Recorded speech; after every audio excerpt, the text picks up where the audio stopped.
여러분 돈 좋아하시죠? 저도 돈 좋아합니다. 돈이 필요하잖아요. 돈 없으면 정말 요즘 말로는 꼼짝 말아요. 애들 양육시키는데도 양육하는데도 돈이 많이 필요하고 또 공부시키는데도 또 막대한 자금이 또 들어가고 이것저것 먹는 것도 입는 것도 다 돈이 필요하죠. 오늘 본문은 좀 부담스럽죠. 부담스러운데 또 저도 고민을 했습니다. 어떻게 적용해야 될지. 왜냐하면 우리 중에 거의 대부분 재물을 쌓고 살아가는 사람들이 별로 없는 것 같아서, 물론 이제 혹시 티 안 나게 이렇게 재물을 쌓고 살아가시는 분이 혹 있는지 모르겠습니다만은, 제가 그냥 얼핏 보면 다 막 그렇게 어렵게 사시는 분들이 많이 있으신 것 같아요. 돈은 사치의 문제이기도 하지만은 생존의 문제이기도 하잖아요. 그만 말씀드렸다시피 뭘 해도 다 돈이 있어야 되는데, 요즘에는 뭐 이렇게 돈이 많이 들어가는지, 기본적으로 뭐 삶을 영위하기 위해서는 뭐 이것저것 많이 들어가죠.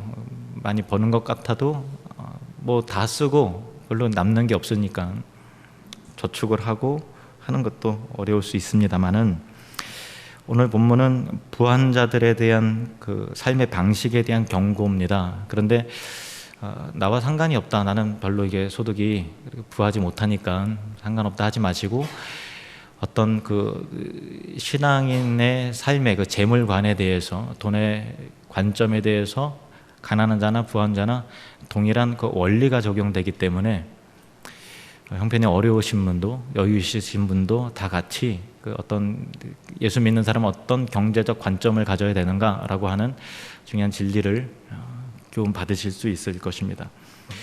성경은 회심의 이야기로 가득 차 있죠. 아까 우리 신영이 자매님이 간증 하면서 회심의 그런 경험을 고백을 했듯이, 예수를 믿는다라고 하는 것은 단순히 교회에 출입하고 출석하는 것이 아니라 삶의 대전환을 경험하게 되는 거죠. 왜냐하면 예수를 만나면 삶의 가치관이 바뀌거든요. 그래서 과거에 이 세상 나라, 그 돈의 나라, 권력의 나라, 또 억압의 나라, 또 불평등의 나라 등등 그런 나라로부터, 사치의 나라, 그런 나라로부터 탈출해서 하나님 나라로, 사랑의 나라로 전향하는 것이 회심입니다.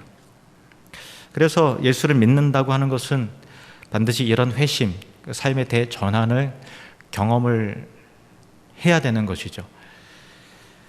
갈릴리 호수에서 예수를 만났던 제자들도 삶의 대전환을 경험을 했습니다. 배와 그물을 버려두고 예수님을 쫓아타고 했고요. 심지어는 가족까지도 버리고 예수님을 따랐다. 성경이 그렇게 말하고 있습니다. 우리 지난주에 살펴본 말씀 가운데서 예수를 만난 어떤 부자 관원에 대한 이야기가 나오는데요. 그게 누가복음 18장에 있거든요. 근데 그 이어서 선한 선생이여, 내가 무엇을 하여야 영생을 얻을 수 있습니까? 예수님께서 나를 왜 선한 선생이라고 부르느냐? 선한 분은 오직 하나님 한 분 외에는 없느니라. 그러면서 예수님께서 계명을 연거를 하셨을 때, 내가 어려서부터 이런 계명은 다 지켰습니다. 자기 할 도리는 하고 살았습니다 라고 이게 부자 관원이 말했어요. 그랬더니 예수님께서 내가 한 가지 부족한 것이 있는데, 내 재물을 팔아다가 가난한들에게 다 나눠주고 그 이후에 나를 따르라, 이렇게 말씀하셨어요. 그랬더니 엄청나게 부자였나 봐요. 그게 자신이 없는 거예요. 그래서 심히 근심하고 돌이켜서 예수님을 따르는 것을 중단을 했어요. 그리고 나서 그 모습을 보시면서 예수님께서 제자들에게 하신 유명한 말씀이 있어요. 뭐냐면, 부자는 하나님 나라에 들어가는 것이 얼마나 어려운지, 낙타가 바늘귀를 통과하는, 바늘귀 실에 이렇게 꼽는 거 있잖아요. 바늘귀 통과하는 것보다 더 어렵다, 그렇게 말씀을 하셨어요. 그러니까 부자가 살아왔던 삶의 방식과 가치관을 그대로 갖고 예수님을 믿는 것은 참 어려운 일이라는 거예요. 누가복음 18장인데요. 하나님의 은혜가 임하면 그 가치관이 바뀌는 일이 나타나요. 누가복음 19장에 여러분이 잘 아시는 삭개오가 등장을 합니다. 삭개오도 만만치 않은 부자잖아요. 그런데 그 당시에 세리장이었어요. 세리장이라고 하면 불의한 방법으로 부를 축적했던 어떤 사람들에게 지탄의 대상이었고 죄인의 어떤 정말 키워드와 같았던 그런 세리였습니다. 그 중에서 장이었어요. 근데 예수님께서 여리고성에 오신다는 얘기를 듣고서 삭개오가 예수님 만나려고 왔는데 무리가 막 이렇게 있으니까 키 작은 삭개오가 이렇게 안 보이는 거예요. 그래서 뽕나무 위로, 돌 감람나무 위로 올라갔습니다. 그리고 예수님을 멀찍이 쳐다보고 있으니까 예수님께서 그를 알아보시면서 삭개오야 삭개오야 내려오너라. 내가 오늘 내 집에 유하여야 하겠다.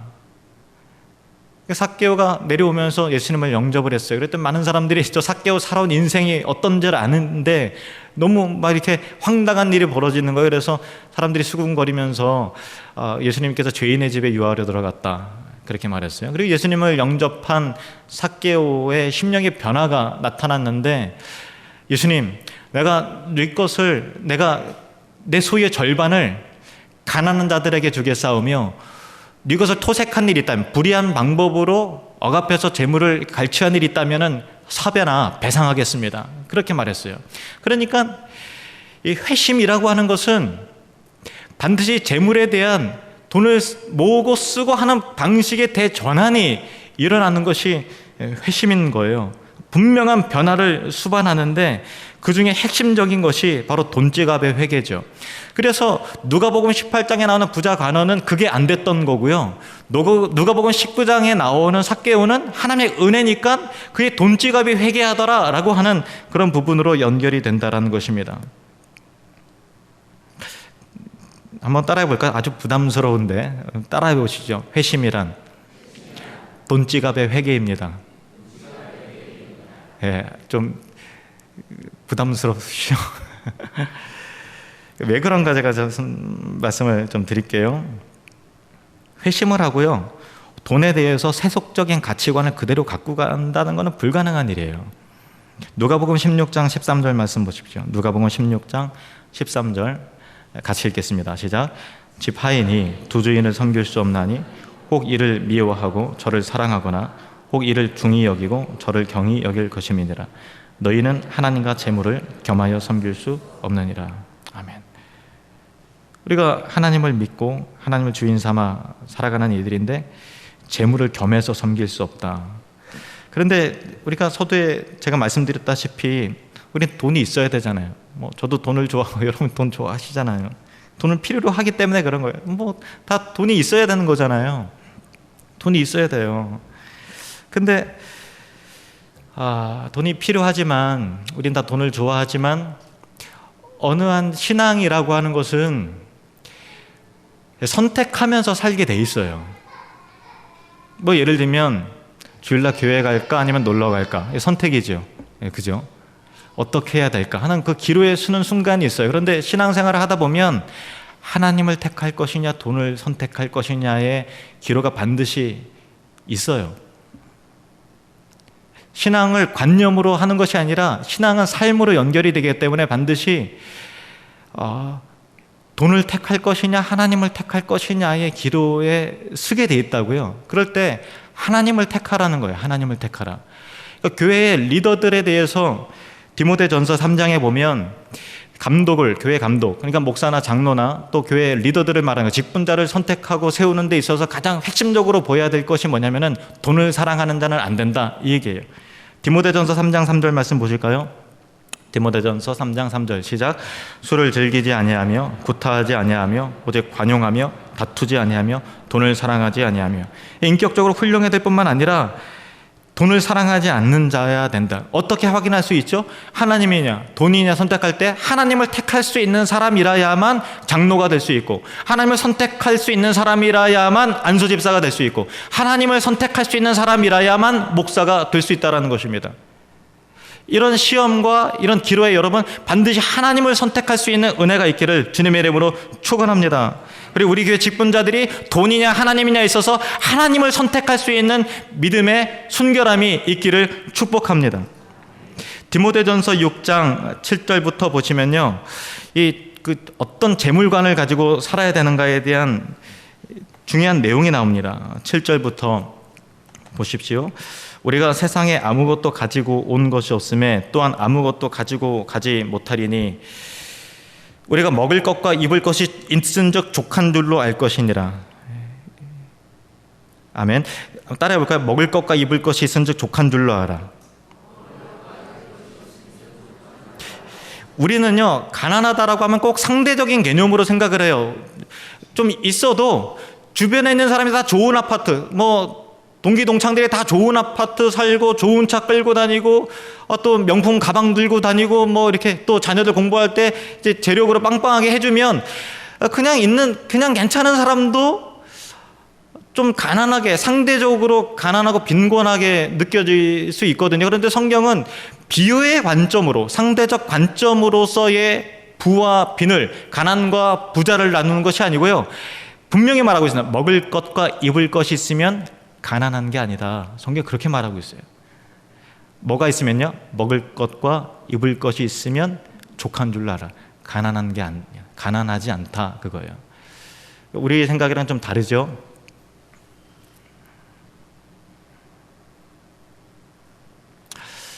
이런 관점의 전환이 있어야 돼요. 그 뒤 이어서 보실래요? 9절부터 보시겠습니다. 9절부터 부하려 하는 자들은 시험과 올무와 여러 가지 어리석고 해로운 욕심에 떨어지나니 곧 사람으로 파멸과 멸망에 빠지게 하는 것이라. 제가 다시 읽을게요.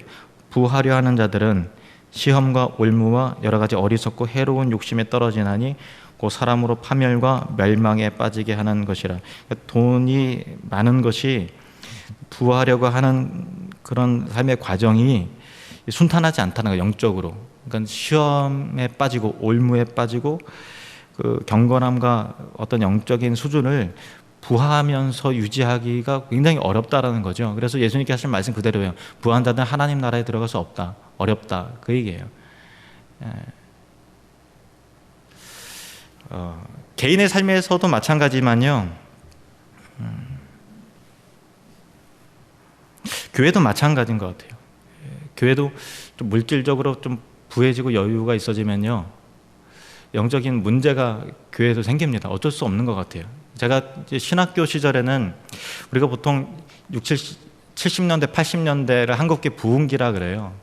전도운동이 일어나고 부흥운동이 일어나면서 막 사람들이 많이 예수 믿게 되면서 어떤 쏠림 현상이 일어나게 됐어요. 그래서 메가처치라 그러죠. 대형 교회들이 생겨나게 됐어요.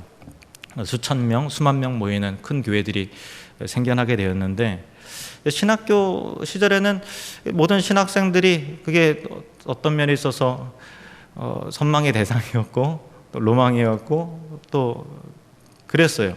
왜냐하면 이 큰 교회의 문제점들이 아직 터지지 않았으니까 그렇게 성장하는 것이 다 그렇게 하는 것이 다 옳고 다 잘 될 줄만 알았는데 10년 어간해서 대형 교회 중심으로 여러 가지 문제들이 빵빵 터지면서 메가처치가 되면, 물론 단순히 숫자가 많아지는 게 아니라 숫자가 많아지다 보면 어떤 부와 명예와 그런 것들이 막 따라 붙게 되기 때문에 그런 문제가 생겨나게 되는구나라는 것들을 비로소 우리가 이제 보고 배우게 되는 거죠. 한 10년 전에는 그런 일이 별로 없었어요. 그런데 이제는 크다고 다 좋은 게 아니구나, 그런 것들에 대해서 한국교회 성도들이 또 목회자들도 이제 학습을 하게 되는 거죠. 제 이제 김민성 목사님 호산나 교회 메가처치잖아요. 거기 이제 수석 부목사로 있으면서 이제 서울에 다시 이제 청빙을 받아서 이게 목회를 하고 있는데 그런 얘기를 하더라고요. 제가 이제 여러 가지 교회를 다 경험을 해봤지만 메가처치는 아닌 것 같아, 이런 얘기를 하더라고요. 대형 교회는 어쩔 수 없이 문제가 많이 생긴다라는 거예요. 우리가 우리 영성이 이 불을 감당할 만큼의 영성이 못 되는 것 같아요. 뭐 대형교회 그 문제들을 일일이 언급하지 않습니다. 왜냐하면은 그거 자체가 비판이 되고 그러면 또 교만한 게 되는 거니까. 훌륭한 모습들이 물론 있죠. 믿음이 부한 자들이 믿음이 다 잘못됐다고 보면 안 돼요. 극단의 반대는 또 다른 극단이에요. 그렇게 볼 필요 없어요. 부한 자들이 경건을 유지하면서 하나님을 의지하면서 살기가 그만큼 어렵다는 것을 말씀을 드리는 거죠. 그러니까 오늘 말씀처럼 부활이 하는 자들은 시험과 올무와 여러 가지 어리석고 해로운 욕심에 떨어진다라는 그 경고의 말씀을 여러분 절대로 가볍게 들으면 안 되는 것입니다. 그 이어서 우리 10절 말씀 보실까요? 10절 시작. 돈을 사랑함이 일만하게 뿌리가 되나니 이것을 탐내는 자들은 미혹을 받아 믿음에서 떠나 많은 근심으로써 자기를 찔렀도다. 돈이 많으면 근심이 없어질 것 같은데 성경은 더 많은 근심이 생긴다라는 거. 그리고 돈을 사랑하면 일만하게 뿌리가 된다라는 거죠. 돈 때문에 부정을 저지르고 뭐 작년 세월호 사건도 돈 이렇게 하다가 그 뭐를 이렇게 뭐 부정 저지르고 뭐 그렇게 돼서 결국은 그렇게 된 거잖아요. 돈 때문에 사기를 치고 돈 때문에 사람들을 쾌락에 빠뜨리고 죄짓게 하고 망가뜨리고 돈 때문에 성적인 타락을 부추기고 돈 때문에 억압하고 하는 일들이 생기는 거예요. 돈을 사랑함이 일만하게 뿌리가 되나니. 참 명언입니다. 한번 따라해 볼까요? 돈을 사랑함이 일만하게 뿌리가 된다. 돈 때문에 여러 가지 악들이 죄들이 파생돼서 나온다 그거예요. 잠언 30장에 보면요, 아굴이라고 하는 사람이 참 경건한 소원함을 갖고 하나님께 기도했어요. 그 기도의 내용을 우리가 참 교훈으로 삼을 필요가 있습니다. 잠언 30장 7절부터 9절 같이 읽겠습니다.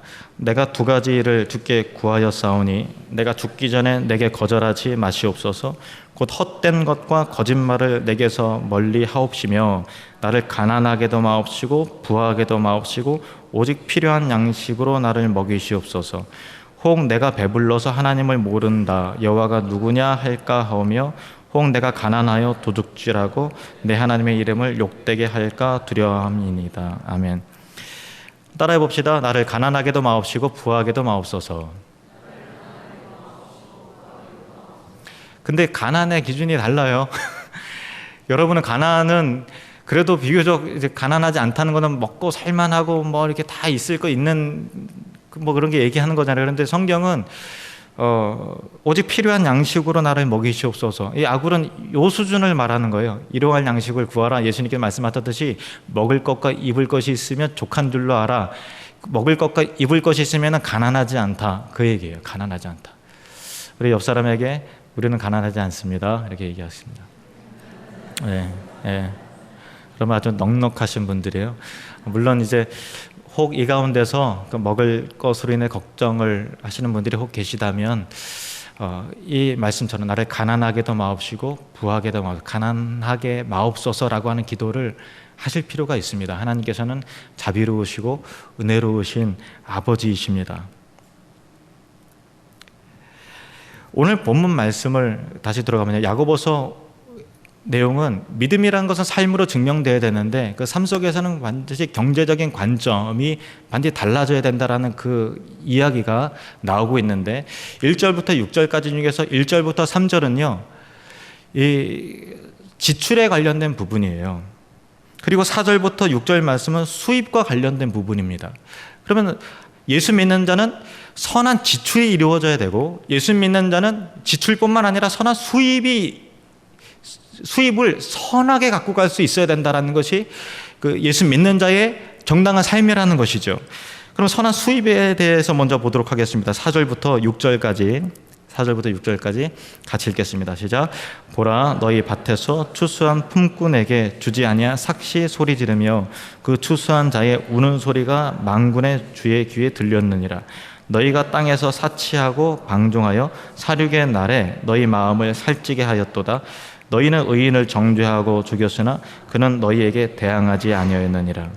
쓰는 것도 중요하지만 어떻게 돈을 버는가도 중요하다는 거예요. 사람을 억울하게 해서 재물을 취하면 하나님께서 반드시 심판하신다라는 거예요. 그러니까 줘야 될 걸 주지 않으면 안 된다라는 거예요. 이 부분이 참 중요합니다.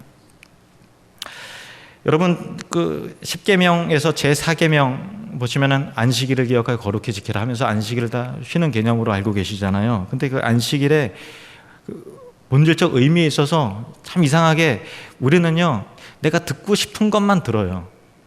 근데 안식일도 대부분 내가 듣고 싶은 것, 나한테 복이 되는 것만, 내가 기분이 좋아질 것만 밑줄을 딱 쳐요. 근데 이 성경을 보면요, 좀 더 여러분이 평소에 외면했던 그 구절들이 나옵니다. 신명기 5장 12절에서 14절 말씀을 보실까요? 신명기 5장 12절에서 14절. 내 하나님 여호와가 내게 명령한 대로 안식일을 지켜 거룩하게 하라. 안식일은 오늘날 주일입니다. 엿새 동안은 힘써 내 모든 일을 행할 것이나 일곱째 날은 내 하나님 여호와의 안식일인즉 너는 쉬어라, 이렇게 되지 않고 너나 내 아들이나 내 딸이나 내 남종이나 내 여종이나 내 소나 내 나귀나 내 모든 가축이나 내 문 안에 유하는 객이라도 아무 일도 하지 못하게 하고 내 남종이나 내 여종에게 너같이 안식하게 할지니라. 직원들을 쉬게 하라는 거예요. 주일날만큼은 직원들을 막 바짝 쪼아서 뭐 이렇게 수익을 막 이렇게 막 걷어들인 게 아니라, 물론 이제 6일 동안은 성실하게 일해야 되는 거죠. 성실하게 일해야 되는 거예요. 6일도 놀고 주일도 놀고 그러면 안 되잖아요. 그죠? 성실하게 일하되 주인이 이 종들을, 집안에 있는 사람들을, 아들이나 딸이나 종들을 다 쉬게 하라는 거예요. 심지어는 나귀도, 소도 쉬게 하라는 거예요. 이 경영의 원리인 것입니다. 이런 맥락에서 보면 하나님은 굉장히 정의로우신 분이세요. 하나님 노동자의 아픔을 이해하시는 분이시죠. 뭐 동성애자들이 막 우리 인권을 보장하라 그렇게 잘못된 왜곡된 인권 말고요, 성경을 보면 하나님 굉장히 인권에 대해서 강력하게 말씀을 하시는 그런 하나님이십니다. 물론 경영자 입장에서는 그렇게 하면요 경영이 안 되고요, 진짜 뭐 이렇게 할 말이 있을까. 그런데 성경적 원리는 일단은 그렇습니다. 주일날 본인뿐만 아니라 나 주일 예배 드릴 테니까 너희들은 빡세게 일하고 있어라, 이게 아니고 같이 쉬게 해라. 그렇게 억압하고 쥐어짜서 수익을 발생시키는 것은 하나님 앞에서 옳은 것이 아니니라, 분명히 성경이 그렇게 말하고 있는 것이죠. 우리가 수익에 대해서 직업을 갖고 돈을 벌잖아요. 어떤 직종의 사람이든 다 예수님을 믿을 수 있죠. 그런데 신앙이 성숙하다 보면 직업을 고민해야 되는 시점이 와요. 뭐 예를 들면은 누구나 다 예수를 믿을 수 있지만 어떤 일인가 하나님께 영광이 되는 건 아니에요. 예를 들면 다른 사람을 막 술 취하게 해야만 비로소 돈을 버는 사람이라면, 다른 사람이 죄를 지어야만 내 수익이 창출이 되는 거라면 진지하게 고민을 해야 되겠죠. 다른 사람을 쾌락에 빠뜨리면서 이렇게 돈을 버는 거라면 이게 하나님께 영광이 될까라고 하는 부분에 대해서 고민을 해야 되는 것입니다. 신앙이 성숙하면서 그런 방향 전환이 이루어져야 되는 것이죠. 그러면 선한 지출에 대해서는 하나님께서 뭐라고 말씀하시는가? 야고보서 5장 1절부터 3절 말씀 보실까요? 야고보서 5장 1절에서 3절 시작. 들으라 부한자들아, 너희에게 이 말 고생으로 말미암아 울고 통곡하라. 너희 재물은 썩었고 너희 옷은 좀 먹었으며 너희 금과 은은 녹이 슬었으니 이 녹이 너희에게 증거가 되며 불같이 너희 살을 먹으리라. 너희가 말세에 재물을 쌓아도다. 금과 은이 녹이 슬어서 옷이 좀이 먹었어요. 그러니까 쌓아놓고 나눠주지 않는다라는 거예요. 이것이 하나님 앞에서 큰 심판을 받게 된다는 거죠. 사람이 짐승만도 못하다 그러잖아요. 그런 얘기 하잖아요. 동물의 왕국 보면은 짐승들은 필요한 만큼만 잡아 먹어요, 그죠? 근데 썩어 문드러질 때까지 막 잡아놓고 썩게 만들고 그러진 않는단 말이에요. 필요한 만큼만 잡죠. 그런데 사람은 썩어 문드러질 때까지 다 이게 악착같이 긁어 모으려고 그래요. 왜냐하면은 다른 사람보다 내 우월함, 경제력과 어떤 생활력과 능력을 과시하려고 하는 그런 마음이, 교만한 마음이 사람들한테 있기 때문에 그런 거예요. 그런데 하나님께 그것을 지적하는 거예요. 재물을 쌓지 말라는 거예요. 무엇을 쌓아야 될까요? 덕을 쌓으라라는 거예요. 돈을 사랑하지 말고 돈을 선하게 사용하라. 돈은 사랑의 대상이 아니라 사용의 대상이다. 재물을 쌓지 말고 덕을 쌓아라. 그렇게 말하고 있는 거죠. 근데 우리는 그런 마음이 또 들기도 해요.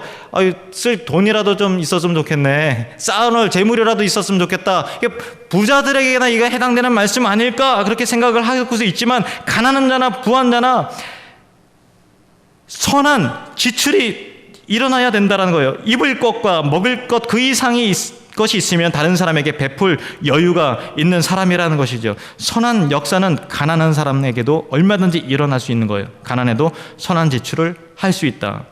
따라해 봅시다. 가난해도 선한 지출을 할 수 있습니다. 고린도후서 8장 1절 2절 말씀 보시죠. 고린도후서 8장 1절 2절 말씀 시작. 형제들아, 하나님께서 마게도냐 교회들에게 주신 은혜를 우리가 너희에게 알리노니 환난의 많은 시련 가운데서 그들의 넘치는 기쁨과 극심한 가난이 그들의 풍성한 연보를 넘치도록 하게 하였느니라. 아멘. 예루살렘 교회가 어려워졌어요. 그런데 이방에 있는 많은 교회들이 연보를 하기 시작했습니다. 그중에서 마게도냐 지역에 있었던 교회들이 경제적으로 굉장히 어려웠음에도 불구하고 넘치는 기쁨과 극심한 가난임에도 불구하고 그들이 풍성한 연보, 헌금을 해서 이웃교회를 도왔다라는 거예요.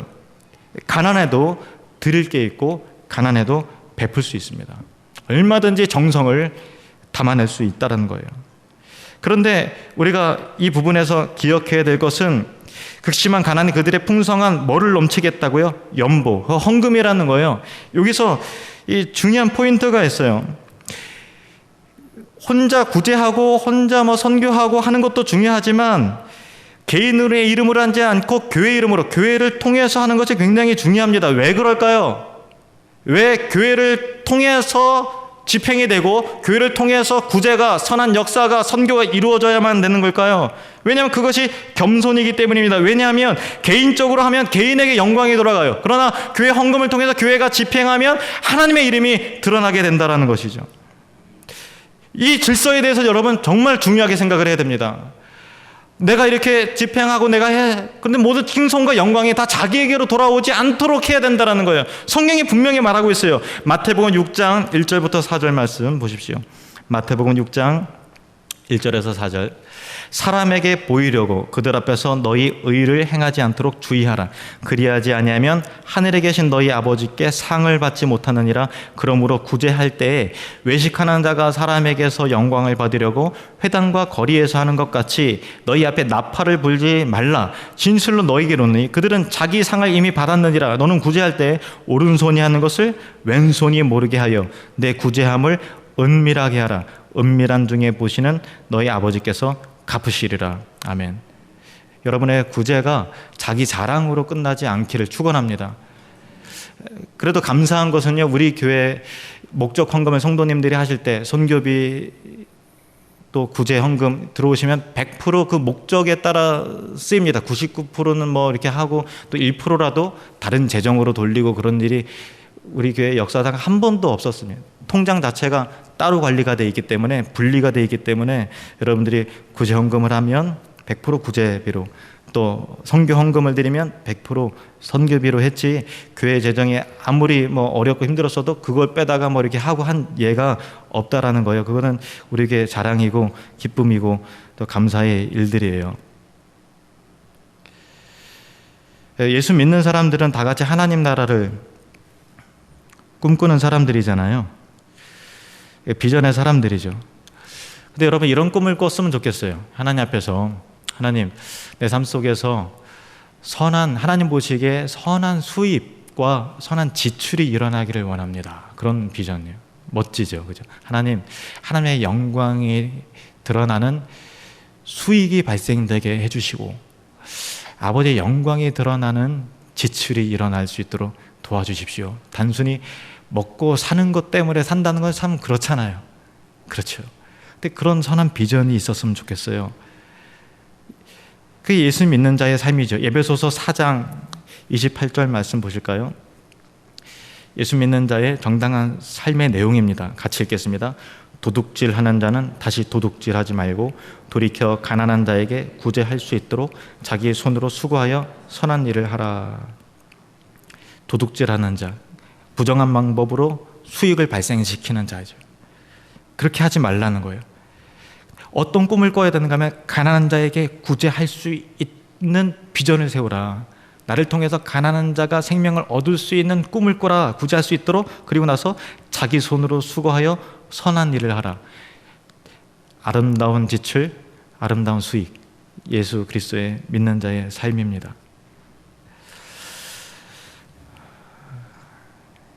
저는 개인적으로 우리 하늘누림 교회가 참 좋고 자랑스러워요. 근데 저나 여러분이나 한 가지 약한 게 있다면, 우리 교회가 많은 부분들을 자랑할 만하지만 한 가지 꺼내놓을 자랑이 별로 없는 게 있는데, 그게 뭐냐면 구제, 지역 사회를 사랑으로 섬기는 거는 좀 부족한 것 같습니다. 사실 지난 맥주 감사절에 하나님 앞에 되게 좀 죄송하고 부끄러웠어요. 왜냐하면 사실 구약의 원리에 따지면 절기는 내 주변의 가난한 자들, 약한 자들과 함께 하나님 앞에서 기뻐하라, 즐거워하라, 그거거든요. 그러니까 열매를 거뒀으면 너희들끼리 먹고 마시고 즐거워하는 게 아니라 이웃들에게 나눠줌을 통해서 하나님의 사랑을 드러나게 하라는 그 절기의 원리인데, 사실 성경적으로 하면 절기 헌금은 전액 다 선교나 구제, 사랑의 실천으로 다 집행이 돼야 되는 거예요. 성경적 원리는 그렇습니다. 그런데 제가 특별히 이번 맥주 감사절에는 더더욱 하나님께 죄송했어요. 그러면서 제가 믿음이 없구나, 그런 생각을 했습니다. 물질을 흘려보내야 하나님께서 그 생명의 파이프가 녹슬지 않게 하시고 하나님께서 새로운 생명의 물을 공급해 주시죠. 우리는 천국을 누리며 확장하는 사람들이잖아요. 근데 그것이 이념과 추상과 이론이 아니라 구호가 아니라 우리 삶 가운데서 우리의 구제를 통해서, 우리의 선교를 통해서, 물질의 쓰임을 통해서 하나님 나라가 아름답게 확장이 되기를 축복합니다. 여러분의 삶 가운데 건강하고 아름답고 복 있는 수익이 충만히 생기기를 축복합니다. 여러분의 삶 가운데 건강한 지출, 하나님의 영광에 합당한 아름다운 지출이 일어나기를 축복합니다. 우리 교회에 여러분들이 그런 복을 받음을 통해서 연보가, 헌금이 더 많이 생기고, 그것을 통해서 우리 교회가 또 재물을 쌓는, 하나님께 책망받는 교회가 아니라 사회로 가난한 사람들에게 복음의 현장 가운데 흘러가고 또 흘러가는 그런 선한 역사가 우리 하늘누림 교회 가운데 일어나게 되기를 꿈꿔봅니다. 그런 교회를 이루기를 원합니다. 우리 함께 기도할 때, 하나님,